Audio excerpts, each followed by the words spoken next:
নমস্কার বন্ধুরা, shout with Dipanjan চ্যানেলে আপনাদের সকলকে স্বাগত জানাই। আপনারা শুনছেন শ্রীমদর্শন। শ্রীমদর্শন 16টি খণ্ডে সম্পূর্ণ।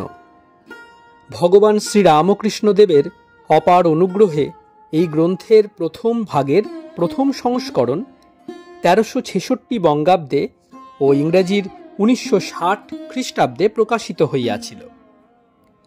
তদবধি ভক্তগণের চাহিদাতেই একের পর এক সংস্করণ প্রকাশ করা সম্ভব হইতেছে। শ্রীমদর্শনের মূল আবেদন, গৃহে বাস করিয়া কি প্রকারে দেবভাবে জীবনযাপন করা যায়, কিভাবে বেদ বর্ণিত উপায়ে সুখ দুঃখ সমভাবে গ্রহণ করিয়া সংসারে শান্তিতে বাস করা সম্ভব হয়। এই পুস্তকে আছে পরমহংসদেবের ও মায়ের কিছু নূতন কথা, আর স্বামীজি প্রমুখ অন্তরঙ্গ সন্তানদের কথা, আর আছে কথামৃতকার দ্বারা কথামৃতর ব্যাখ্যা এবং শ্রীরামকৃষ্ণ জীবনালোকে উপনিষদ, গীতা, ভাগবত, পুরাণ, বাইবেল আদি শাস্ত্রের আলোচনা।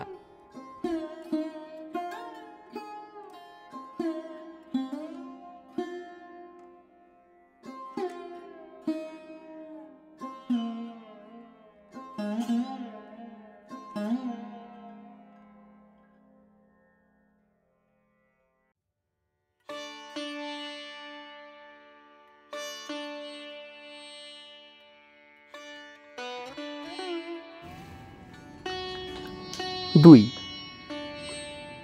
শ্রীম শুকলালের প্রতি। আগেকার লোকেরা 50 হলেই কাশি চলে যেত নৌকা করে। এখন এত সুবিধা তাও যেতে চায় না। আচ্ছা, এখন মায়া বেড়ে গেছে বুঝি? সকলের হাস্য। তাই দেখছি কেউ আর বড় নড়তে চায় না। ভক্তদের প্রতি লোক বিষয় চিন্তায় এত মগ্ন হয়ে পড়ে যে ঈশ্বরকে একেবারে ভুলে যায়। সেই ভুল ভাঙাবার জন্য তাকে যুগে যুগে মানব দেহ ধারণ করে আসতে হয়, তবে চৈতন্য হয় ভক্তদের। এতক্ষণে ডাক্তার, মনোরঞ্জন, যোগেন, সুখেন্দু প্রভৃতি বহু ভক্ত সমবেত হইয়াছেন শ্রীম শুকলালের প্রতি।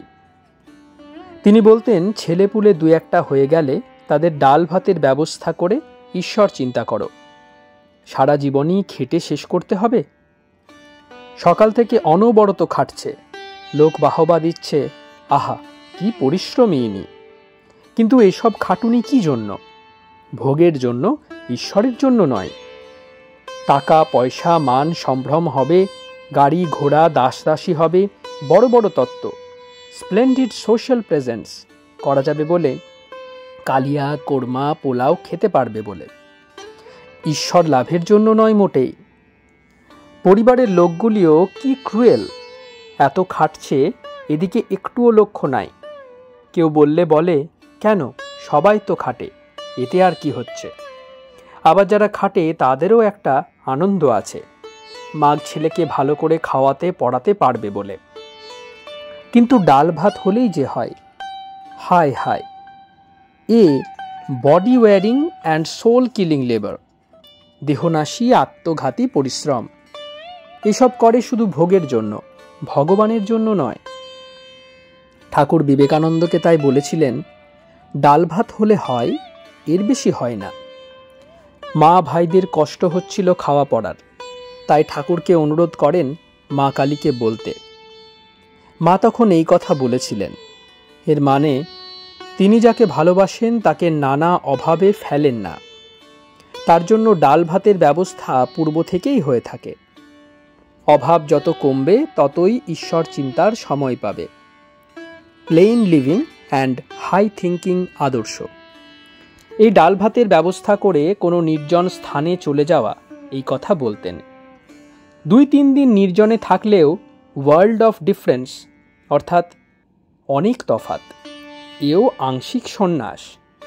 শরীর যে চলে যাবে তখন সব যে পড়ে থাকবে, এই ভেবে বের হতে হয়। একজন ভক্ত ঠাকুরকে জিজ্ঞাসা করেছিলেন, ছেলেপুলের জন্য খাটতে হবে কতদিন? ঠাকুর উত্তর করলেন, যতদিন না লায়েক হয়, অর্থাৎ করে খেতে পারে। তারপর যা হয় করুক। পশু পাখিদের দেখলুম যতদিন ছোট থাকে মা খাওয়ায়, বড় হয়ে মাই খেতে গেলে কিংবা মায়ের মুখে মুখ দিলে সরিয়ে দেয়। মানে এখন বড় হয়েছে, খুঁটে খেতে শিখেছ, নিজেরটা নিজে করে খাও। পশু পাখি বড় হলে বাচ্চাদের খেতে দেয় না, কিন্তু মানুষে তা নাই। তবে পাশ্চাত্যে আছে, ছেলে বড় হলে বসে খাওয়ায় না, রোজগার করে খাক। এরূপ না করলে সময় হবে কি করে? সারা জন্ম খাটলেও শেষ নাই। অর্থবৃদ্ধির চেষ্টা করা উচিত কিনা জিজ্ঞাসা করলে ঠাকুর বললেন, হ্যাঁ, যদি বিদ্যার সংসারের জন্য হয়। বিদ্যার সংসারের জন্য মানে যদি ভগবান লাভ উদ্দেশ্য থাকে, যদি তা দ্বারা দেব সেবা, সাধু ভক্ত সেবা, দরিদ্র নারায়ণ সেবা হয়, কেবলমাত্র আত্মীয় পরিজনের সেবার জন্য নয়, বাড়ি ঘর গাড়ি ঘোড়ার জন্য নয়, কোরমা পোলাও আহারের জন্য নয়। বলরামবাবু এইটি করতেন। তিনি বলতেন, কেন আমি এদের জন্য এত খরচ করতে যাব? দেবতা, সাধু ও দরিদ্রের সেবা বেশি করতেন। সেই জন্য আত্মীয়রা অনেকেই অসন্তুষ্ট ছিলেন। দেহ যাওয়ার পর ওরা খুব খরচ আরম্ভ করে দিলে। ঠাকুর হৃদয় মুখুজ্জেকে বলেছিলেন, এই অপদার্থগুলিকে কেন খাওয়াচ্ছিস? এই চললুম তোর বাড়ি থেকে। উনি কুটুম্বদের নিমন্ত্রণ করেছিলেন। সাধু ভক্তদের সেবার নাম নাই যত সব অপদার্থগুলির জন্য রোজগার করা। তাহলে ধন বৃদ্ধি করা যায় না। বেশি ধন উপার্জন করা যায় যদি সাধু ভক্ত দেবতার কথা মনে থাকে। ভক্ত মানে যিনি সর্বদা ঈশ্বর চিন্তা করেন। এদিকে পাশের বাড়িতে না খেতে পেয়ে একজন দরিদ্র মর্মর হয়েছে, তাতে লক্ষ্য নেই। ওদিকে নিজের বাড়িতে ৫-৭ রকম রান্না হচ্ছে, তাও আবার এটা ভালো হয়নি, ওটা ভালো না, তাহলে ফেলে দাও। আর সাধু ভক্তদের একটু সন্দেশ দাও, তাতেই তুষ্ট। দরিদ্রদের একটু খাওয়ানো হলো, অমনি তৃপ্ত। আর কৃতজ্ঞ কত! ব্রাহ্ম সমাজের একজন বলেছিল, অল মেন আর ইকুয়াল। ঠাকুর শুনে বলেছিলেন, হ্যাঁ, ছেলে মেয়ের বিয়েতে 10,000 টাকা খরচ করছে, আর এদিকে পাশের বাড়ির লোক শুধু ভাতও খেতে পাচ্ছে না, তাহলে কেমন করে ইকুয়াল হয়? শ্রীম হরেনের প্রতি। জামতারা আশ্রমে দেখলুম একটি লোক সাধুদের খাটিয়ার দড়িগুলি অ্যাডজাস্ট করছে। বললুম, তুমি বেশ লোক, সাধু সেবা করছো। সে বললে, না বসাই, ওসব ভাববার অবসর নাই। কাজ করছি, পয়সা করি নেব। আমার শিয়ালের কথা মনে হলো। শিয়াল বলেছিল রাম লক্ষ্মণকে, আমার সীতার কথা ভাববার অবসর নাই, পেট নিয়ে দিবারাত্র ব্যস্ত। সীতা হরণের পর রাম লক্ষ্মণ সীতার সংবাদ জিজ্ঞাসা করলে শিয়াল এই কথা বলেছিল। সীতার কথা মানে হায়ার লাইফের কথা, ঈশ্বরের কথা ভাববার অবসর নাই। লোকেরা সর্বদা পেট নিয়ে ব্যস্ত আর দেহ সুখ। কিন্তু কর্নেল সাহেব, উনিও ওদিকে থাকতেন। দরিদ্রের উপর কি ভালোবাসা, কি সেবাই করতেন, জাতি ধর্ম নির্বিশেষে।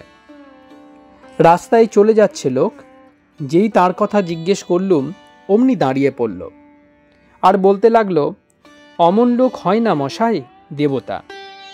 শত মুখে বললেও তার কথা ফুরায় না। রাস্তায় অসুস্থ হয়ে পড়ে আছে লোক, তাকে বাড়ি নিয়ে গিয়ে নিজ হাতে শুশ্রূষা করতেন। কোনো স্বার্থ নাই। কি দয়া! ইনি হায়ার লাইফের কথা জানতেন। আরেকটি দেখেছি সাধুদের সেবা। জনমানব শূন্য মাঠের মাঝে আশ্রম জামতারায়, পাশ দিয়ে রাস্তা। রাত হয়ে গেল, অমনি 6-7খানা গরুর গাড়ি আশ্রমে ঢুকে পড়ল আশ্রয়ের জন্য। 2-3 জন সাধু ওখানে থেকে সাধন ভজন করেন। এরা আর কি করেন? আশ্রমে যা সামান্য চাল ডাল ছিল তা রান্না করে এদের খাওয়াতে লাগলেন সারা রাত। কাল কি খাবেন তার ঠিক নাই। সাধু বলে এই সেবার ভাব। গৃহী হলে বিরক্ত হয়ে যায়। কেন? এরা হায়ার লাইফের চিন্তা দিবানিশি করেন, অর্থাৎ ঈশ্বরের চিন্তা করেন।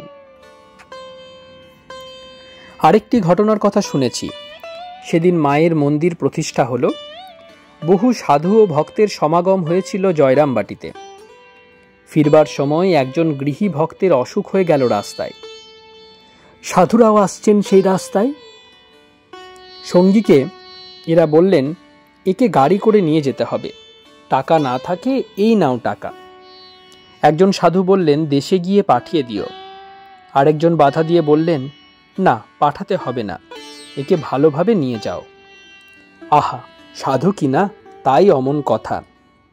গৃহীরা এ অসুবিধার কথা প্রায় জিজ্ঞেস করে না, কি জানি যদি কিছু দিতে হয় তাই। গৃহে থাকলে লোককে কপট করে তোলে, ইচ্ছে থাকলেও দিতে পারে না। তাহলে যে নিজের ভাগে, আত্মীয় কুটুম্বদের ভাগে টান পড়বে। সাধুদের বসুধৈব কুটুম্বকম। একদিন ঠাকুর ভাবে আছেন, বেড়াতে বেড়াতে চাণকের রাস্তা দিয়ে চলছেন, হুঁশ নাই। যেই ট্রাঙ্ক রোডে গিয়ে পড়ছেন, অমনি আনন্দে লাফিয়ে উঠলেন রাস্তা দেখে, আর বললেন, আহা, ঠিক যেন সাধুর হৃদয় সোজা আর প্রশস্ত। সাধুদের হৃদয় উদার আর স্বার্থপরতা নেই, কিন্তু গৃহীরা আপন পর ভেবে মন মলিন করে ফেলে। ভালো হবার ইচ্ছা থাকলেও কপট হয়ে যায়।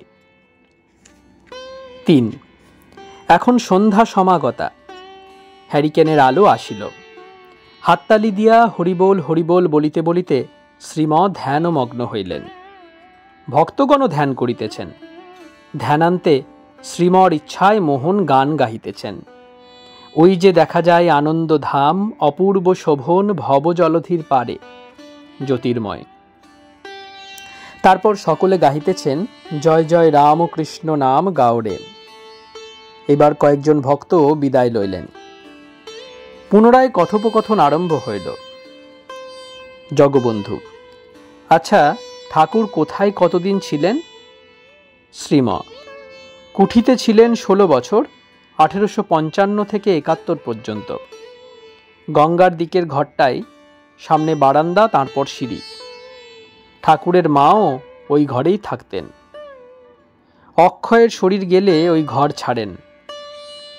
1871 থেকে 85, এই 14 বছর এখন যেখানে তার বিছানা, সেই ঘরে ছিলেন। 1885-তে অসুস্থ হয়ে প্রথম একটা ভাড়াটে বাড়িতে, তারপর বলরামবাবুর বাড়িতে কয়েকদিন থেকে শ্যামপুকুরের বাড়িতে যান। 1886-তে কাশীপুর বাগানে। এখানে প্রায় 10 মাস ছিলেন। এখানেই দেহ যায়। শ্রীম কার্তিকবাবুর প্রতি, ডাক্তারবাবু, বিনয়বাবুর খবর কি? ডাক্তার, হাতে আর মাথায় ব্যথা। রাত্রিতে হাতে মাথা রেখে শুয়েছিল। জনৈক ভক্ত, কেন হাতের উপর কিছু কাপড় রেখে তার উপর মাথা রাখলে হয়? শ্রীম, হ্যাঁ, তা করলেও বেশ হয়। আর কম্বল পেতে মাথার নিচে ইঁট দিয়ে গায়ে গরম কাপড় মুড়ি দিয়ে থাকলেও হয়। শ্রীম জনান্তিকে হরেনের প্রতি, তপস্যার ভাবে এরা সব মঠে থাকেন কি না? সকলের প্রতি, ত্যাগীর কঠোরতা দিয়ে কামাদি বশ করে, কেউ কেউ আবার ভোগ দ্বারা করে। এতে আবার ছানাপোনা হয়ে পড়ে, তখন জড়িয়ে যায়, অবসর হয় না। দিন রাত খাটো আর খাটো, তার চিন্তা নাই। এদের সুখের জন্য আত্মাকে হত্যা করো। ঠাকুর তাই বলতেন, 2-1টি সন্তান হয়ে গেলে সরে পড়ো, এদের ডাল ভাতের প্রভিশন করে। এরা কিনা ফ্রুটস, ভোগের ফ্রুটস, তাই এদের জন্য ডাল ভাতের প্রভিশন করতে পারো, এর বেশি নয়। কি হ্যাঙ্গাম! বিয়ে হলো তো ছেলে পুলে হলো, তাদের শিক্ষা, বিয়ে, অবসর কোথায়? এসব যে অনিত্য, মৃত্যু যে সব শেষ করে দেবে, মৃত্যু চিন্তা নাই। রোজ কত লোক মরছে, তাতেও চৈতন্য নাই। ভাবে যারা মরবে তারাই মরছে, নিজের মৃত্যু ভুলে যায়। এই ক্ষণে মৃত্যু এসে যে সব ভাসিয়ে নিতে পারে, তখন কে যাবে সঙ্গে? ঠাকুরের কথাটি বড্ড বলতেন কিনা, খুব উপলব্ধি করতেন এটি। শ্রীম ক্রমশ উত্তেজনাপূর্ণভাবে কথা কহিতে লাগিলেন। ইতপূর্বে সন্ধ্যার প্রাক্কালে গৃহস্থ জীবনের যে বিভীষিকাময় চিত্র অঙ্কিত করিয়াছিলেন, পুনরায় তাহারই উল্লেখ করিতে লাগিলেন। শ্রীম বলিলেন, গৃহীরা স্বেচ্ছায় সংসারের এই দাসত্ব শৃঙ্খল গ্রহণ করেছেন। ইচ্ছা করলে মুক্ত হতে পারে। মুক্তি যে জীবনের স্বরূপ। শুক্লাল, আচ্ছা, তাহলে কর্মফলের কি হবে? তার তো ভোগ হতেই হবে। শ্রীম, ঠাকুরকেও একজন এই কথা বলেছিলেন, এই যে কর্ম করা যাচ্ছে তার তো ভোগ হবে, নয় কি? ওটা যেন কোনো কথাই নয়, অতি তুচ্ছ অকিঞ্চিতকর। এইভাবে ঠাকুর জবাব দিয়ে বললেন, কি বলো? তিনি ইচ্ছা করলে সব উল্টে পাল্টে দিতে পারেন। আমার মনে হয় এইগুলি অর্থাৎ কর্মফল ভোগাদি না বললে ভোগ ত্যাগ করবে না লোক, সেই জন্য এই সব বলছেন। তিনি ইচ্ছা করলে সব উল্টে দিতে পারেন। ভোগ টোগ আর বেশি কথা কি? With men this is impossible, but with God all things are possible. যিশু ভক্তদের বিষণ্ণ দেখে বলেছিলেন, মাভৈ, আমি তোমাদের ভার নিয়েছি, আনন্দ করো। তৎপ্রসাদাৎ পরাং শান্তিং স্থানং প্রাপ্তস্যি শাশ্বতম। এবার ঠাকুরবাড়ি হইতে প্রসাদ আসিয়াছে। দক্ষিণের লম্বা বারান্দায় ভক্তগণ প্রসাদ পাইতেছেন। মেদিনীপুরের একটি ভক্ত তাড়াতাড়ি গৃহে প্রবেশ করিয়া শ্রীমকে নিজের দুঃখের কথা নিবেদন করিতেছেন। মেদিনীপুরের ভক্ত শ্রীমর প্রতি, আজ্ঞে মনটা এমন হয় কেন? কয়দিন বেশ আছে, আবার খারাপ হয়ে যায়। শ্রীম, আপনি তাতে ভাবছেন কেন? তার কাছে প্রার্থনা করুন, তিনি সব ঠিক করে দেবেন। মন তো এরূপ করবেই, এর স্বভাবই এই। গিরিশ ঘোষও এই কথা জিজ্ঞাসা করেছিলেন। মন খারাপ হয় কেন? ঠাকুর বলেছিলেন, সংসারে থাকতে গেলে মেঘ উঠবেই। তরঙ্গ দেখে ভয় পেলে উহা যাবে না। মনের কাজই হলো ওই। আপনি তাতে ভয় পাচ্ছেন কেন? তাকে বলুন, প্রার্থনা করুন, তিনি সব ঠিক করে দেবেন। তার শরণাগত হলে নিজের আর কিছু ভাবতে হয় না। মেদিনীপুরের ভক্ত, আমার গুরুকরণ হয় নাই। ব্রহ্মানন্দ স্বামীজি বলেছিলেন, তা তার দেহ গেল। আমিও অসুস্থ হয়ে পড়লাম, তাই মন্ত্র নেওয়া হয়ে ওঠে নাই। শ্রীম, এই দেখুন, তিনি ভাবছেন আপনার জন্য। তা না হলে আপনি কি করে সাধুর নিকট গেলেন? ব্রহ্মানন্দজি তো ডাকেন নাই আপনাকে, ঈশ্বরই তার নিকট আপনাকে নিয়ে গেছিলেন। মেদিনীপুরের ভক্ত, এখন করি কি? তিনি তো চলে গেলেন। শ্রীম, তাকে বলা, যিনি আপনাকে নিয়ে গেছিলেন তিনি সব জোগাড় করে দেবেন, উপায় বলে দেবেন। তার শরণাগত হওয়া আমাদের উচিত। তিনি সকলের জন্য ভাবছেন। ঠাকুর বলতেন, সংসারে 3 থাকের লোক আছে। এ থাক যোগী, এরা সর্বদা তাঁর চিন্তায় মগ্ন। যেমন মৌমাছি, ফুল বই আর কিছুতে বসবে না। আরেক থাক, তাদের যোগ ভোগ 2ই আছে, যেমন পাণ্ডবরা। এদের জন্যও তিনি ভাবেন। শ্রীকৃষ্ণ সর্বদা সঙ্গে সঙ্গে রয়েছেন। তৃতীয় থাক, যারা শুধু ভোগী, তাদের জন্য কি কম ভাবছেন? তাদেরও দেখছেন। চণ্ডীতে আছে, তিনি সর্বভূতে মাতৃরূপে অবস্থান করছেন, তাই মায়ের মতো ভাবছেন সকল সন্তানের জন্য। কীটপতঙ্গ পর্যন্ত তাঁর দৃষ্টির বাইরে যায় না। ঠাকুর নিজ মুখে বলেছেন, মাই সব হয়ে রয়েছেন, তিনি আবার সর্বভূতে অবস্থান করছেন। তবে ভক্তের হৃদয় তাঁর বৈঠকখানা। দেখুন না, কেমন জন্মাবার আগেই মার মাইয়ে দুধ দিয়ে রেখেছেন। সূর্যকে পাঠিয়ে জীবদের রক্ষা করছেন। পশুদের জন্য কেমন ভাবছেন দেখুন। গ্রীষ্মে ঘাস সব শুকিয়ে যাচ্ছিল, তা জল দিচ্ছেন। তবে ঘাস জন্মাবে আর ওরা খেয়ে বাঁচবে। আমাদের কিছুই ভাবতে হবে না, সব ঠিকঠাক হয়ে আছে। তিনি আমাদের জন্মের পূর্বের খবর জানেন, আবার মৃত্যুর পরের খবরও জানেন। ঈশ্বরী গুরু, তিনি মন্ত্র দেন মানুষে প্রকাশিত হয়ে। একজনের কথা শুনতে হয় আর সাধু সঙ্গ করা। সাধুদের সঙ্গে তর্ক বিতর্ক করা অনুচিত। এদের দর্শনেই চৈতন্য হয়ে যায়। এরা জেনেছেন ঈশ্বর সত্য, সংসার অনিত্য। সাধুসঙ্গের এক ভয় আছে, নানা জনের নানা মত, সব শুনতে গিয়ে গোলমালে পড়বার আশঙ্কা থাকে। তাই একজনের কথা শোনা আর সাধুসঙ্গ করা। একটি বেশ গল্প আছে। এক রাজার রাজ্য আক্রান্ত হলো। ইঞ্জিনিয়ার বলছে তার মতো কথা, কমান্ডার ইন চিফ তার কথা, আর প্রিস্ট অর্থাৎ পুরোহিত বলছে পুনশ্চরণের কথা। যে যতটুকু জানে তাই বলে। এখন বেচারি রাজা যায় কোন পথে?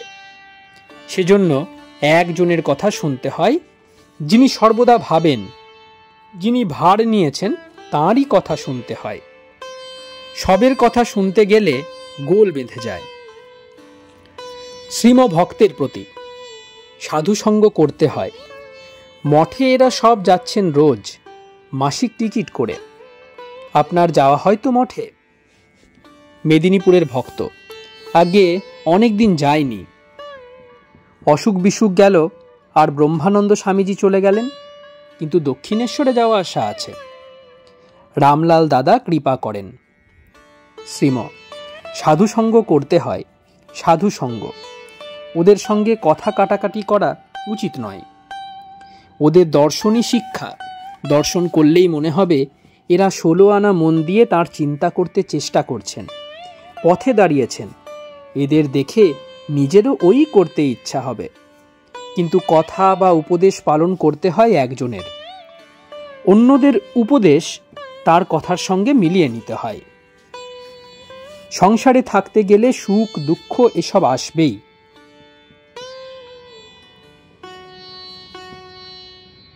দেহটাই হলো এসবের গোড়া। দেহ থাকলে ঝড়ঝঞ্ঝা আসবে। ভগবান দর্শন করলে তখন ভয় নাই, তখন সব ঠান্ডা হয়ে যায়, ত্রিগুণাতীত হয়ে যায়, ক্রিস্টাল স্ফটিকের মতো হয়ে যায়। যেখানে রাখো সেই রং ধরবে। ঈশ্বর দর্শনের পর সংসার করা যায়। তখন সুখকেও সুখ বলে বোধ হয় না, আর দুঃখকেও দুঃখ বলে বোধ হয় না। সূচি অসুচি বোধ থাকে না।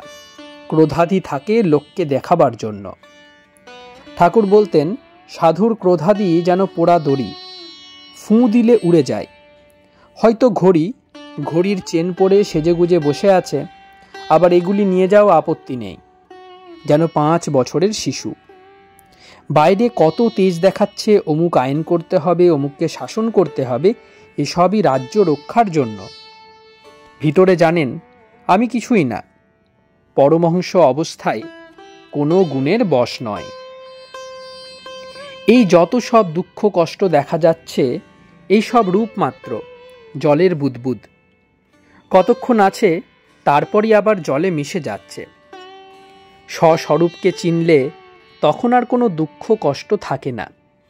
স্বস্বরূপ অর্থাৎ সচ্চিদানন্দ পুরুষ, যার জন্ম নাই, মৃত্যু নাই, সুখ দুঃখ নাই, নির্বিকার গুণাতীত। এই স্থূল মানুষের ভিতর দেব মানব আছে। যেমন কাশীতে অন্নপূর্ণার আসল ছবি আছে, ও দেখতে গেলে পয়সা লাগে। ওটি ঢাকনা দিয়ে ঢাকা, সে মূর্তি পাথরের। নকল ছবি সোনার বাইরে, নকলটি তুললেই আসলটি দেখা যায়। তেমনি স্থূল মানুষের ভিতর দেব মানব আছে। তাকে চিনতে পারলে আর কোনো ভয় থাকে না। 5. শ্রীম ভক্তদের প্রতি। আত্মীয় কুটুম্ব ছেলেমেয়ে এসব রূপ ভেদে সৃষ্টি। জলের বুদবুদ। আমার নাম অমুক, অমুকের ছেলে, বাড়ি হেথাই, এগুলি সব মিথ্যা। বুদবুদ যেমন, এদের অস্তিত্ব নাই। এই যে লোক মরছে, রাস্তা দিয়ে নিয়ে যাচ্ছে দেখতে পাচ্ছি, এতেও আমাদের চৈতন্য হয় না। ভাবি যারা মরবে তারাই মরছে, আমরা মরব না। মহামায়ার এমনই মায়া। ঠাকুর তাই বলতেন, পঞ্চভূতের ফাঁদে ব্রহ্ম পড়ে কাঁদে।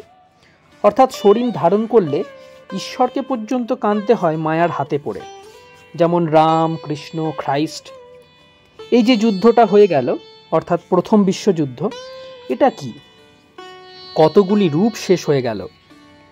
বড় একটা জিনিস বলে এটার উপর দৃষ্টি যায় না। তখন ভাবে যারা মরবে তারাই মরছে। শ্রীম মেদিনীপুরের ভক্তের প্রতি, কেন আপনি ভাবছেন তিনি আপনার জন্য সব জোগাড় করে দিবেন? তিনি সবের জন্য ভাবছেন। দেশ থেকে আসবার সময় বর্ধমানের মাঠের ভিতর ঠাকুর দৌড়ে চলে যেতেন, দেখতেন ওখানে জীব আছে কিনা। গিয়ে দেখলেন পিঁপড়ে ষাঁড় বেঁধে যাচ্ছে। বলতেন ঈশ্বর এদের জন্য এখানেও খাবার রেখেছেন। তিনি সব হয়ে রয়েছেন, মানুষ, কীটপতঙ্গ, পশুপক্ষী সব তিনি। অন্তরে বাহিরে ঊর্ধ্বে নিম্নে সর্বত্র তিনিই অন্তর থেকে সব চালিত করছেন। আবার তিনি সকলের জন্য সব যোগাচ্ছেন, সকলকে পরিপালন করছেন। আপনি কোনো ভাবনা করবেন না, পূর্ব থেকেই সব ঠিক হয়ে রয়েছে। আমরা বুঝি না বলে অত দুঃখ কষ্ট। ঈশ্বর দর্শন হলে বোঝা যায় এইসব ভেলকি মাত্র, বস্তুত কোনো অস্তিত্ব নাই এদের। তাই তাঁর শরণাগত হয়ে পড়ে থাকো। শ্রীম ভক্তদের প্রতি, যেতে পারেন রোজ মঠে? 11:30টায় অফিস, তা 8:30টায় ফিরে আসা যায়। সাধুসঙ্গ করলে সব ঝঞ্ঝাট দূর হয়ে যাবে। এ বই আর উপায় নাই। মেদিনীপুরের ভক্ত, আগে শরীর দুর্বল, সাধন ভজনও তেমন কিছু করতে পারি না। শ্রীম দেহ ও ইন্দ্রিয়কে কষ্ট দিয়ে সাধন করা, এটি আসুরি প্রকৃতির লোকেরা করে। হয়তো শীতকালে জলে গা ডুবিয়ে রাখলো, সত্যগুণী তা কেন করতে যাবে? তারা ভাবে অমনি হয়ে যাবে, তার শরণাগত হয়ে তার ধ্যান জপ আর প্রার্থনা করে। হরেন্দ্র, কিন্তু দেহকে সুখ দিলে তো সুখ মেটে না, যত দেওয়া যায় ততই সুখের ইচ্ছা বেড়ে যায়। শ্রীম না, তাদের এমনই বিশ্বাস যে তার কৃপায় এমনি হবে। শুধু শুধু কেন দেহকে কষ্ট দেওয়া? দৃঢ় বিশ্বাস। গীতায় আছে নাত্বানম বসাদয়েত, আত্মাকে, মনকে অবসাদগ্রস্ত করা উচিত নহে, অথবা কঠোরতা করলে মন অবসাদগ্রস্ত হয়ে পড়ে। সাধন ভজন করা উচিত, করে যাওয়া। এক জন্মে নাই বা হলো দর্শন, আরেক জন্মে কি হয়? অনেক জন্ম সংসিদ্ধস্তত ইয়াতি পরাঙ্গতিম। অনেক জন্ম তপস্যা করলে তাকে লাভ হয়, নাই বা হলো এক জন্মে, 10 জন্মে হবে। তা বলে ভজনে ক্ষান্ত হওয়া কেন? লেগে থাকা। খানদানি চাষা 1 বছর ফসল হলো না বলে কি চাষবাস ছেড়ে দেবে? চাষ করতেই থাকবে, হয় আর না হয় করে যাওয়া। এখন বড্ড চান্স, এখন যাদের হলো না তাদের আর হবে না। অবতার এসেছেন কি না, এখন বড়ই সুযোগ, উঠে পড়ে লাগতে হয় এখন। সাধু সঙ্গে মন শীঘ্র কি আর যেতে চায়? নানা অসুবিধা সৃষ্টি করে, জোর করে ঠেলে ঠুলে যেতে হয়। হুইল পাওয়ার যাদের আছে তারাই যেতে পারে, তারা শক্তিমান। শত অসুবিধা ঠেলেও তারা সাধুসঙ্গ করবে। উঠে পড়ে লাগতে হয়, তবে হয়। বড্ড সুযোগ এখন, রোখ চাই। ঠাকুর গরু কেনার গল্প করতেন। ল্যাজে হাত দিতেই যে গরু ছিনিমিনি খেয়ে ওঠে সেটা পছন্দ করে চাষারা, তার দাম 75 টাকা। আর যেটা হাত দিতেই আরামে নুইয়ে পড়ে সেটা কেনে না, তার দাম 5 টাকা। তেমনি তারা তিরিং বিরিং করে ওঠে দেহ সুখে, বশ্যতা স্বীকার করে না, তাদেরও হবে। কোনো কথাই মানব না, আপোষ করা চলে না। কলিকাতা, 26শে মে 1923 খ্রিস্টাব্দ, 12ই জ্যৈষ্ঠ 1330 সাল, শনিবার, শুক্লা একাদশী।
আপনারা শুনছিলেন স্বামী নিত্যাত্মানন্দ বিরচিত শ্রীমদর্শন।